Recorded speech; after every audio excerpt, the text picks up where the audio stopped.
Ma'am இந்த டீனேஜில் தான் இந்த பியர் ப்ரெஷர் அந்த புல்லிங்கெல்லாம் நிறைய இருக்கும். எல்லாமே பார்த்தீங்கன்னா ஃப்ரம் அந்த 12 to 13 இயர்ஸ்லேருந்து தான் இந்த புல்லிங்கே ஸ்டார்ட்டாக இருக்கும். மேபி இந்த ஜென்ரேஷனில் ஏர்லியராக கூட ஸ்டார்ட் ஆகுது.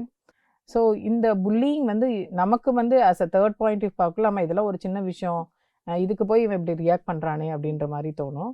பட் அவங்க பாயிண்ட் ஆஃப் வியூவில் தே ஆர் அந்த டீன்ஸ், ஒரு ஒரு ஒரு ஒரு ஒரு ஃப்ரையபிளாக ஒரு ஒரு ஒரு ஸ்டேஜில் இருக்காங்க. அப்போ they will be highly sensitive to for the criticism. Criticism அவங்களால அக்செப்ட் பண்ணிக்கவே முடியாது. ஒன்றும் இல்லை, சும்மா என் பொண்ணை வந்து நீ ஏன் ஒழுங்காக டெய்லி உட்காந்து படி அப்படின்னு சொன்னேன். நான் அப்புறம் திரும்பி பார்க்குற உட்காந்து அழுதுட்டுருக்கு. நம்ம ஒன்றுமே ஒரு ஹார்ட் வேர்ட்ஸ் கூட ஒன்று கூட நான் யூஸ் பண்ணலை. So they are very sensitive இந்த டீனேஜ். அதில் ரொம்ப சென்சிட்டிவாக இருக்காங்க. மெயின்லி எப்படின்னு பார்த்தீங்கன்னா, இதில் வந்து அவங்களோட செல்ஃப் எஸ்டீம் வந்து குறைய ஆரம்பிக்கும். அவங்களோட தன்னம்பிக்கையை அவங்க இழக்க ஆரம்பிப்பாங்க. ஏன்னா இந்த டீனேஜில் தான் நம்மளுடைய